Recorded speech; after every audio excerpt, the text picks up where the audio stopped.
Shalom. Kembali saya menjumpai saudara-saudara semua di dalam program Rema Restorasi melalui Alkitab. Firman Tuhan itu adalah pelita bagi kaki kita dan cahaya atau terang di jalan hidup kita.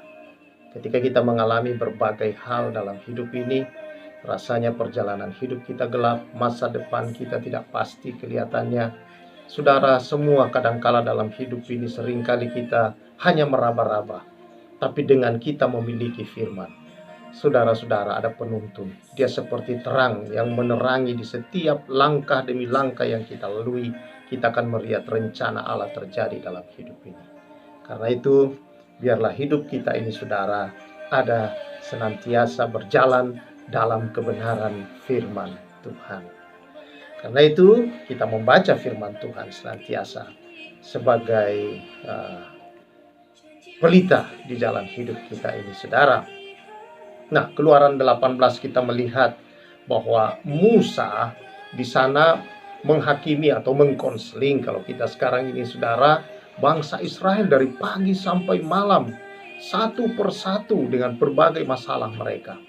Dan dia ketika melakukan itu dilihat oleh mertuanya Yitro dan berkata di dalam ayat yang ke-17 Keluaran 18, mertua Musa menjawabnya, tidak baik seperti yang kau lakukan itu. Yitro berkata bahwa apa yang kau kerjakan itu tidak baik, itu terlalu berat bagimu. Bayangkan saudara-saudara, dengan jutaan daripada bangsa Israel, ya, rakyat yang dia pimpin ada jutaan, dan setiap hari dari pagi sampai malam yang dia lakukan adalah menjawab setiap permasalahan mereka sendirian. Ini tentu berat, saudara-saudara, bagi, ya, walaupun Musa melakukannya dalam kuasa Tuhan, tetapi saudara, Musa tentunya sebagai manusia tetap ada batasnya, dan itu sangat melelahkan. Karena itu mertuanya memberikan saran, lakukanlah seperti ini, lakukan seperti ini, angkat pemimpin-pemimpin 50, 100, 10 di antara mereka, buat kelompok-kelompok, dan engkau mengurapi mereka. Kira-kira demikian pemimpin-pemimpin itu untuk bisa mengkonseling mereka.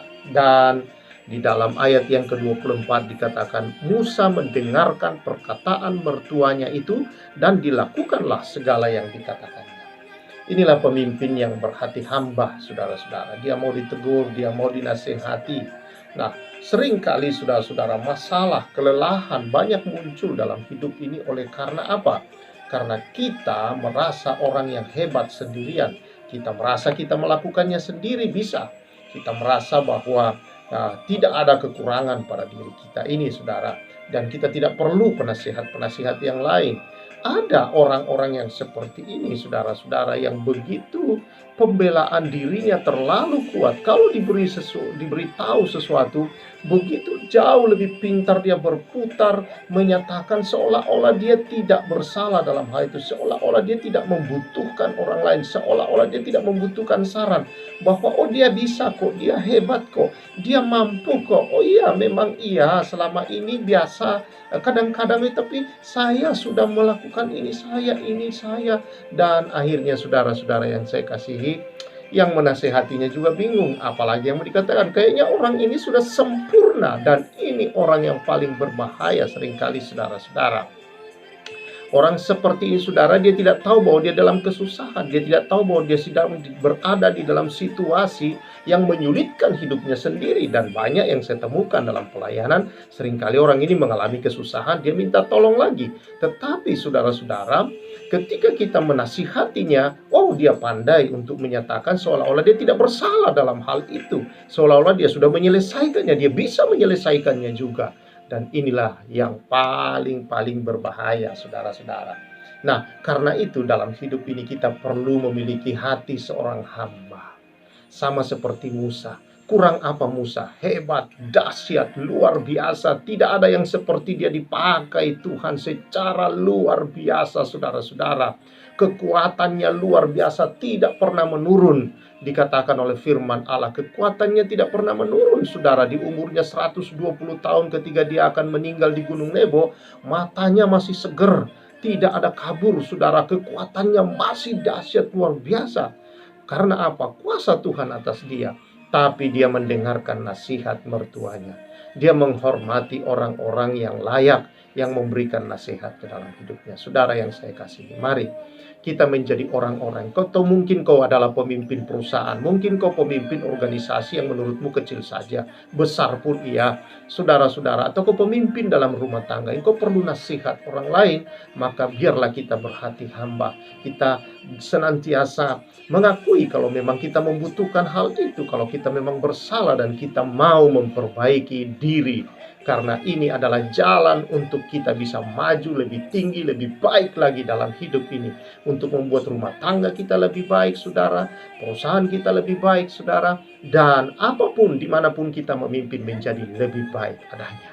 Dan saya percaya, walaupun ini singkat, saudara, kita belajar bahwa kita memerlukan hati seorang hamba untuk senantiasa dapat dipimpin dalam hidup ini berdasarkan kasih karunia Tuhan atas kehidupan kita.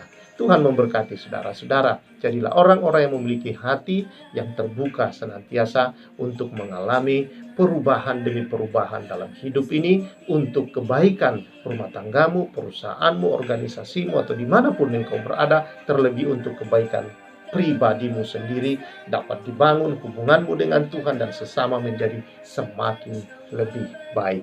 Tuhan memberkati kita semua, memberkati saudara-saudara, dan senantiasa sukses dan berhasil dalam kehidupan apa yang kau lakukan.